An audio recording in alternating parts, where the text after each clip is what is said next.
নমস্কার নমস্কার বন্ধুরা, সবাই ভালো থাকবেন। দেখতে পাচ্ছেন মায়ের বাড়িতে মায়ের পুজোয় বসেছি।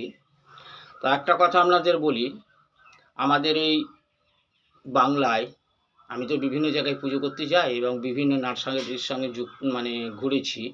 আমাদের এই বাংলায় মোট ৫৮ রকমের জবা ফুল আছে। এই ৫৮ রকম জবা ফুলের মধ্যে আমার বাড়িতে এই দেখুন, খুব ভালো করে দেখে নিন, দেখতে পাচ্ছেন আমার বাড়িতে ১৯ রকমের জবা আছে। তার মধ্যে এই দেখুন, খুব ভালো করে দেখুন, এই জবাটা দেখতে পাচ্ছেন, এর রং এবং আকৃতি কি, এই দেখুন, এই একটা, ভালো করে দেখুন রংটা।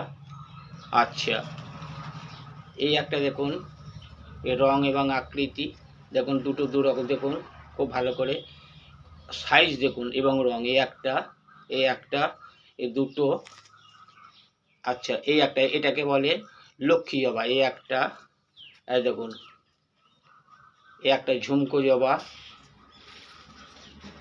এই দেখুন, এই একটা জবা, শুধু রঙগুলো দেখুন, এই একটা জবা, এই একটা জবা, হ্যাঁ। আচ্ছা, এই একটা জবা, থোকো জবা আছে, অনেক জবা আছে, দেখতে পাচ্ছেন। এই দেখুন, পুজো করতে বসেছি মায়ের, সমস্ত ফুল আমার গাছের, হ্যাঁ। সবচেয়ে ভালো হলুদ রঙের যে জবা আছে বা আর সাদা, এই দুটো ফুল ফুটবে, মানে কুঁড়ি এসেছে। এর পরের দিন আপনাদের দেখাবো, ভালো করে দেখুন। যাক, আপনারা সবাই ভালো থাকবেন এই কামনা করি। জয় তারা, জয় তারা, জয় তারা।